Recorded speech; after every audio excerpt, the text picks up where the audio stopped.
ಪಟ್ಟಣದಲ್ಲಿ ಊರಮ್ಮನ ದೇವಿ ಜಾತ್ರೆ 9 ವರ್ಷಕ್ಕೆ ಒಂದು ಬಾರಿ ನಡೆಯುತ್ತದೆ. ಅದರ ವಿಶೇಷತೆ ದೇವಿಯ ವಿವಿಧ ಅಲಂಕಾರಗಳು, ದೇವಿಯ ವಿವಿಧ ಶಾಸ್ತ್ರಗಳು, ವಿವಿಧ ಕಾರ್ಯಗಳು ನಡೆಯುತ್ತವೆ. ಇದರ ಮೂಲಕ ಜಾತ್ರೆ ನಡೆಯುತ್ತದೆ. ಸಂಡೂರು ತಾಲೂಕಿನ ಪ್ರತಿಯೊಂದು ಹಳ್ಳಿಯ ಜನರು ಜಾತ್ರೆಯಲ್ಲಿ ಭಾಗವಹಿಸುತ್ತಾರೆ. ಊರಮ್ಮನ ದೇವಿ ಜಾತ್ರೆ ಈ ಬಾರಿ ನಡೆಯುವ ದಿನಾಂಕವನ್ನು ಫಿಕ್ಸ್ ಮಾಡಲು ಮರಾಠ ಸಮಾಜ ಅಂಬಾಭವಾನಿ ದೇವಸ್ಥಾನದ ಒಳಗಡೆ ಪೂರ್ವಭಾವಿ ಸಭೆಯನ್ನು ಕರೆಯಲಾಗಿತ್ತು. ಈ ಪೂರ್ವಭಾವಿ ಸಭೆಯಲ್ಲಿ ಮರಾಠ ಸಮಾಜದ ಸಮಿತಿ ಅಧ್ಯಕ್ಷರು, ಉಪಾಧ್ಯಕ್ಷರು, ಸರ್ವ ಸದಸ್ಯರು, ಊರಿನ ಗ್ರಾಮಸ್ಥರು, ಊರಿನ ಹಿರಿಯರು, ಊರಿನ ಮುಖಂಡರುಗಳು, ವಿವಿಧ ಸಮಾಜದ ನಾಯಕರುಗಳು ಭಾಗವಹಿಸಿದ್ದರು. ಎಲ್ಲರ ಅಭಿಪ್ರಾಯಗಳನ್ನು ಸಂಗ್ರಹಿಸಿದರು. ವಿಷಯಗಳ ಹಂಚಿಕೆ, ಜಾತ್ರೆಯ ಹೊಸ ಹೊಸ ಕಾರ್ಯಗಳ ಅಭಿಪ್ರಾಯಗಳನ್ನು ಹಂಚಿಕೊಂಡರು. ಎಲ್ಲರ ಒಮ್ಮತ ಅಭಿಪ್ರಾಯಗಳನ್ನು ತೆಗೆದುಕೊಂಡು ಸಭೆಯ ದಿನಾಂಕ 9/3/2027ಕ್ಕೆ ಸಂಡೂರು ಪಟ್ಟಣದ ಊರಮ್ಮನ ದೇವಿ ಜಾತ್ರೆಯನ್ನು ಮಾಡಲು ತೀರ್ಮಾನ ಕೈಗೊಂಡರು. ಈ ಪೂರ್ವಭಾವಿ ಸಭೆಯಲ್ಲಿ ಪಟ್ಟಣದ ಸಮಸ್ತ ಗುರು ಹಿರಿಯರು, ಸರ್ವ ಸಮಾಜದ ನಾಯಕರು, ಮುಖಂಡರುಗಳು, ಗ್ರಾಮಸ್ಥರು, ಯುವಕರು ಭಾಗವಹಿಸಿ ಪೂರ್ವಭಾವಿ ಸಭೆಯನ್ನು ಯಶಸ್ವಿಗೊಳಿಸಿದರು. ಜನನನ್ನ ಅವರೇ ಜವಾಬ್ದಾರಿಯನ್ನ ಅವರೇ ಸ್ವತಃ ತೀರ್ಮಾನ ಮಾಡಿ ಅವರಿಗೆ ಕೊಟ್ಟಿರ್ತಕ್ಕಂಥ ಹೆಸರುಗಳನ್ನ ನಾವು ಸ್ವೀಕಾರ ಮಾಡ್ತಕ್ಕಂಥದ್ದು ನಮ್ದು ಟ್ರಸ್ಟ್ ಕೆಲಸ. ನಾವು ಹೋಗಿ ಯಾರ ಕೋಣೆಯಲ್ಲಿ ಯಾರು ಆಯ್ಕೆ ಮಾಡಬೇಕು ಜವಾಬ್ದಾರಿ ಕೊಟ್ಟಿಲ್ಲ. ನಾವೆಲ್ಲ ಹೇಳ್ತೀವಿ, ನೀವು ಮಾಡಿ. ಅದು ಹೆಸರಿಗೆ ಒಂದು ಟ್ರಸ್ಟ್ ಬೇಕು ಮತ್ತು ಒಂದು ಸಮಿತಿ ಬೇಕು ಅನ್ನೋ ಕಾರಣಕ್ಕೋಸ್ಕರ. ಆದರೆ ಇಲ್ಲಿ ಪ್ರತಿಯೊಬ್ಬರು ಸ್ವತಃ ಭಾಗವಹಿಸಬೇಕು. ಆ ಪ್ರತಿನಿಧಿಗಳು ಊರಿಗೆ ಆ ಓಣಿಯಲ್ಲಿ ತಿಳಿಸ್ಲಿಕ್ಕಾಗಿ ಅವರಿಗೆ ಒಂದು ಟೀಮ್ನಲ್ಲಿ ಸೇರಿಸ್ತೀವಿ.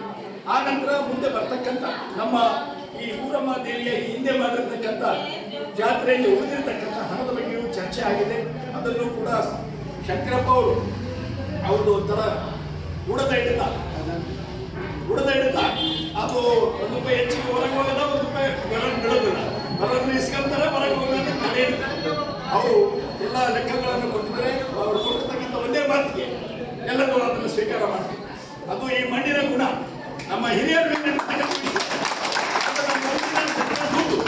ಅದು ಊರಮ್ಮ ತಾಯಿಯದು.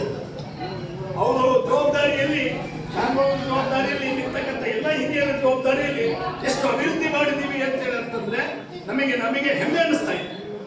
ಯಾಕಂದ್ರೆ ನಮ್ಗೆ ಯಾರೋ ದೊಡ್ಡವರು ಒಬ್ಬರತ್ರ ದುಡ್ಡು ಇಸ್ಕೊಂಡು ಮಾಡಿದ್ದಲ್ಲ. ಇದು ಮನೆಯಿಂದ ಬಂದಿರತಕ್ಕಂಥ ₹1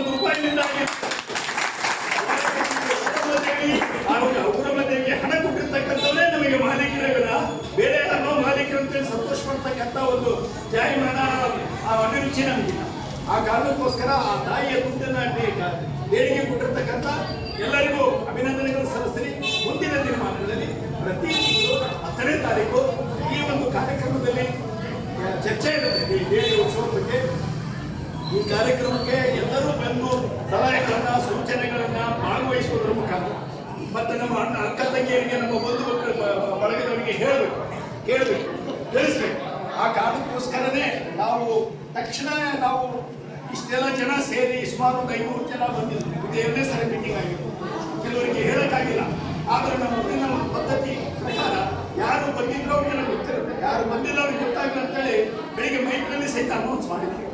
ನಾವೆಲ್ಲ ನಮ್ಮ ಕೆಲಸವಾಗಿದ್ದವರಿಗೆ ಕೆಲವು ಗೊತ್ತಾಗಿಲ್ಲ ಅಷ್ಟೇ. ಸೊ ಇದನ್ನ ನಾವು ಏನೇ ಮಾಡಿದ್ರು ಬಹಳ ಟ್ರಾನ್ಸ್ಪರೆಂಟ್ ಮುಕ್ತ ಮನಸ್ಸಿನಿಂದ ಮಾಡ್ತಕ್ಕಂಥ ಜಾಯಮಾನ. ಹೀಗಾಗಿ ಜನ ನಂಬ್ತಾರೆ. ಇವತ್ತಿನ ದಿವಸ ಕೆಲವು ಸೂಚನೆಗಳು ಕೊಟ್ಟರು, ಬಹಳ ಚೆನ್ನಾಗಿ ಅದ್ದೂರಿಯಾಗಿ ಮಾಡಬೇಕು, ಕೈಲಾಸ ಇಡಬೇಕು ಅನ್ನೋ ರೀತಿಯಲ್ಲಿ ಮಾಡಬೇಕು. ಆ ತಾಯಿ ಈಗ ಉತ್ಸವವನ್ನು ಕೊಟ್ಟಿದ್ದಾಳೆ. ಬಹಳ ಜಾಗೃತಿಯಿಂದ ಆಯಾ ಕಾರ್ಯಕ್ರಮಗಳನ್ನ ಆಯಾ ಜನಾಂಗದವರು ಏನೇನು ಮಾಡಬೇಕು ಅವ್ರ ಮನೆಗಳಿಗೂ ಹೋಗಿ ನಾವು ಕಮಿಟಿಯವರು ಜವಾಬ್ದಾರಿಯನ್ನು ವಹಿಸಬೇಕು.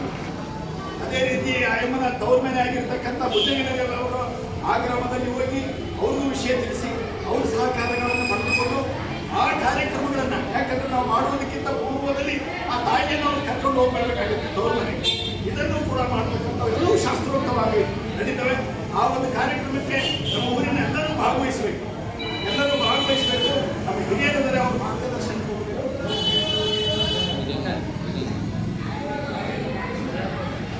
ಈ ರೀತಿಯಾಗಿ ಎಲ್ಲರೂ ಸೇರಿ ನಾವು ಕಾರ್ಯಕ್ರಮ ಹಮ್ಮಿಕೊಂಡಿದ್ವಿ. ನಮ್ಮ ಎಲ್ಲ ಜನಾಂಗದ ಮುಖಂಡರು ಇವತ್ತಿನ ದಿವಸ ಬಂದಿದ್ದಾರೆ. ಈ ನಾನು ಅವ್ರೇನಂತಾರೆ ನಿಮಗೆ ಮಾತಾಡೋಕೆ ಹೇಳಿದ್ರು. ಅವರೇ ನನಗೆ ಮುಖಂಡರು, ಅವರೇ ನನಗೆ ಹಿರಿಯರು, ಅವರೇ ನಮ್ಮ ಊರಿನ ಯಜಮಾನರು. ಅದಕ್ಕೋಸ್ಕರ ನನ್ನ ಅಭಿಪ್ರಾಯ ಈಗ ನಮ್ಮ ಊರಿನ ಯಜಮಾನರು ಒಬ್ಬೊಬ್ಬರು ಒಂದೆರಡು ಮಾತುಗಳನ್ನು ಹೇಳ್ಬೇಕು ಅಂತ ನಾನು ಕೇಳ್ಕೊಂಡೆ. ನಾವು ಊರ ಪಂಚಾಯತಿಯನ್ನು ಮಾಡಬೇಕಂತ ಅಂದ್ಕೊಂಡಿದ್ದೀವಿ. ಊರ ಪಂಚಾಯತಿಯ ದಿನವನ್ನು ಕಾಯ್ದು ಮಾಡಲು ಇವತ್ತು ಎಲ್ಲ ಮುಖಂಡರು 3/20 ಇಸ್ವಿಯಲ್ಲಿ ಮಾಡಬೇಕಂತ ತೀರ್ಮಾನ ಮಾಡಿದ್ವಿ. ಇದಕ್ಕೆಲ್ಲ ಸಹಕಾರ ಕೊಡಬೇಕೆಂದು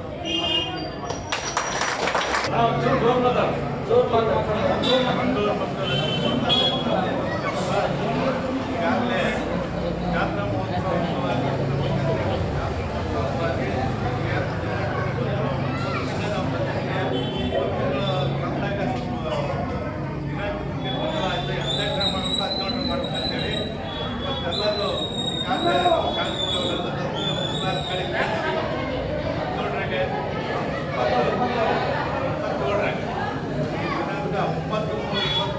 ಸ್ಟಾರ್ಟ್ ಆಗ್ತಾರೆ. 27ಕ್ಕೆ ಸ್ಟಾರ್ಟ್ ಜಾತ್ರೆ ಬಗ್ಗೆ 9 ಕಾರ್ಯವೈಖರಿ ಅವೆಲ್ಲ ಮಾಡ್ತೀವಿ.